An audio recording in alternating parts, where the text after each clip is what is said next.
Don't you lose sight of what you want.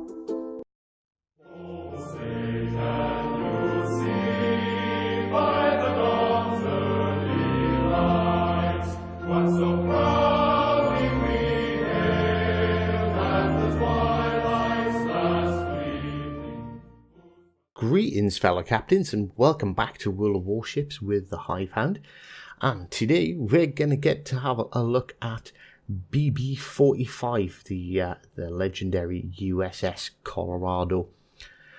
So a battleship for the United States Navy that was in service between 1923 and 1947. She was the lead ship of the Colorado class of battleships, with her keel being laid on the 29th of May 1990 in the Brooklyn Dockyard, or also known as the New York Shipbuilding Corporation. Originally launched on the 22nd of March 1921 and commissioned in the 30th of August 1923. She's armed with 8 16-inch guns. She also has an additional 14 5-inch guns, and two of which were removed during the overhaul as her secondaries. And we're going to get to see those 16-inch guns go to work straight away as the enemy Colorado decides to give us a nice big broadside target to shoot at right at the start. And there we get one penetrating hit and one Citadel, scoring almost 20,000 damage straight away. So while we wait for some more action, we'll go back to the history. So the USS Colorado was the third ship to ever be named the Colorado, but only the second one to be named after the 38th state. The first Colorado, the granddaddy of them all, was actually named after the Colorado River. So the Colorado had a pretty eventful life. She took her maiden voyage in 1923 to Europe, where she later operated with a battle fleet and sailed through the Pacific during the interwar years. She underwent further retrofits, during which her 4 3-inch 77mm anti-aircrafts were replaced with 4 5-inch 25 caliber anti-aircraft guns. Most of the USS Colorado's battle histories come from the World War II. The Colorado began by undertaking a defensive patrol near the Golden Gate Bridge in May 1942 to stop possible Japanese invasions before heading off to Fiji to stop further advances by the Japanese into the Pacific. So she then took on a very supportive gun platform role, supporting the landings in Tarawa, the Marshall Islands, Sampan, Guam, and Tinian. I may be pronouncing some of these wrong. During her shelling of Tinian, the Colorado actually received 22 shell hits from shore batteries, but continued to provide support to the invading troops. She later arrived in the Leyte Gulf on the 20th of November 1944 to support American troops fighting ashore. On the 27th of November, she was actually hit by 2 kamikazes, but only suffered very minor damage. There's a very famous picture, it may pop it up in the video if I can find it, where there's you can actually see the outline of the kamikaze that hit, basically scratching the paint in one of them. So after that, the Colorado sailed to Luzon on the 1st of January 1945, where she participated in the pre-invasion bombardment of the Laysan Gulf, after which she returned to Okinawa and sailed from there to Japan for the occupation of the country, arriving in Tokyo on the 27th of August 1945. She departed Tokyo Bay on the 20th of September, where she returned to San Francisco, and she was placed out of commission in the reserve in Pearl Harbor on the 7th of January 1947, and then sold 2 years later for scrap. She won 7 battle stars during her service, and many of the Colorado's anti-aircraft guns can be found in museums all across the state of Colorado. Her Bell antique decking are also in the museum, and the USO in Seattle Airport, all mounted in the museum ship, the Olympia. So, obviously, as you can tell, we've picked up a bit more damage whilst we've been away. We got this Colorado giving us more broadside, and he's very lucky not to have been punished anymore. So, we've had a little bit of our history lesson, as we usually do. So, now we're going to sort of talk about what's the Colorado actually like to play. Well, first of all, it's got less guns than New Mexico. New Mexico's got 12, we've only got 8, but they are much larger caliber, and they are really accurate. So if a battleship is, or any ship is going to dumb enough to give you broadside, it's usually going to end in a whole world of hurt for them.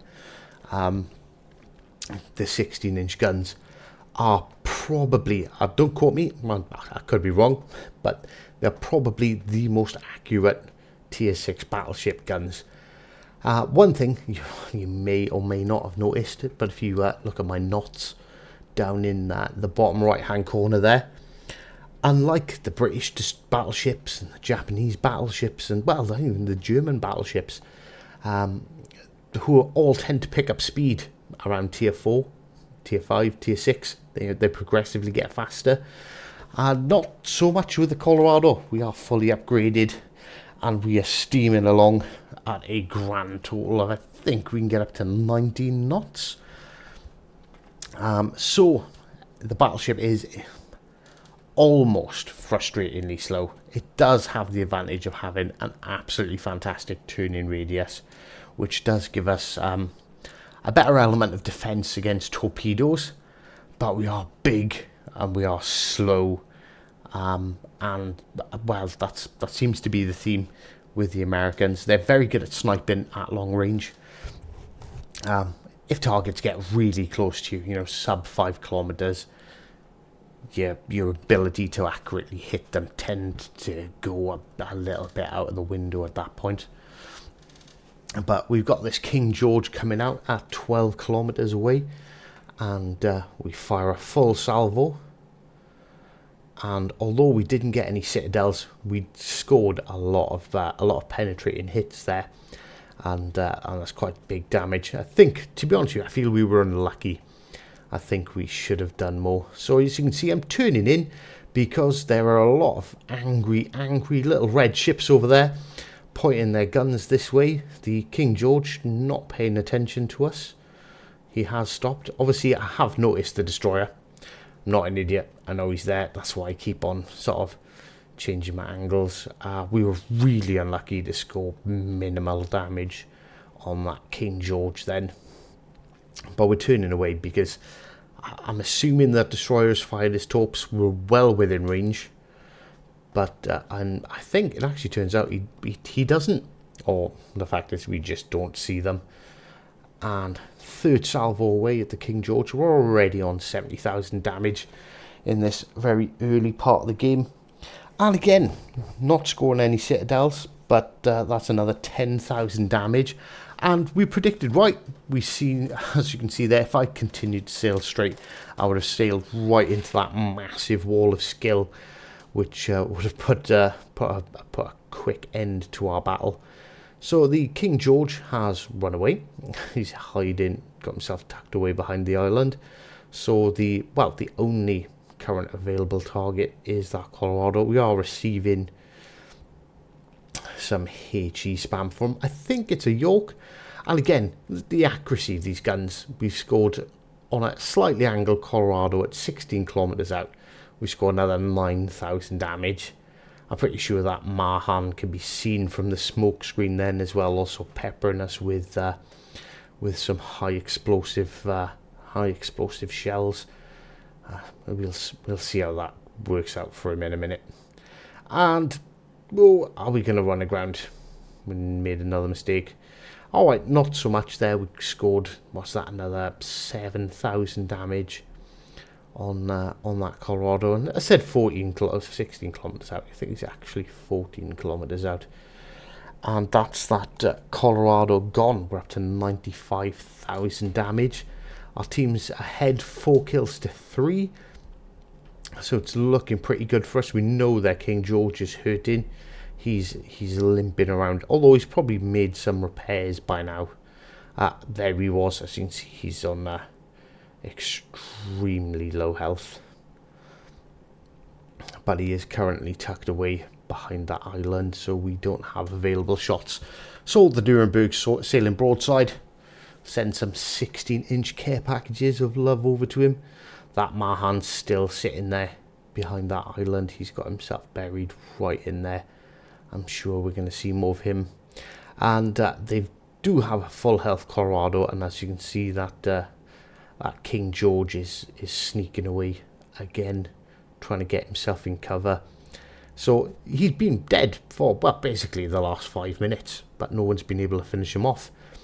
And obviously a ship that's alive, doesn't matter if it's got 500 health or 500 hit points or 50,000 hit points, it can still dish out exactly the same amount of damage. So we are going to be looking to finish him off as soon as is possible. So we fire our front turrets.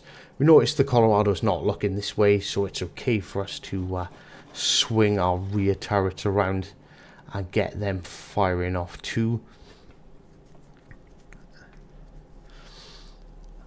As we score 2 reasonable hits from that range, we get ourselves another 6,000 damage, taking us up to 210. The good thing about it is it's another Colorado. It's also slow.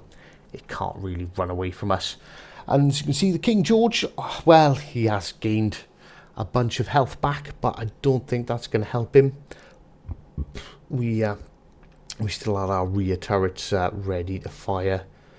So those shells are off and away, and we are really unlucky.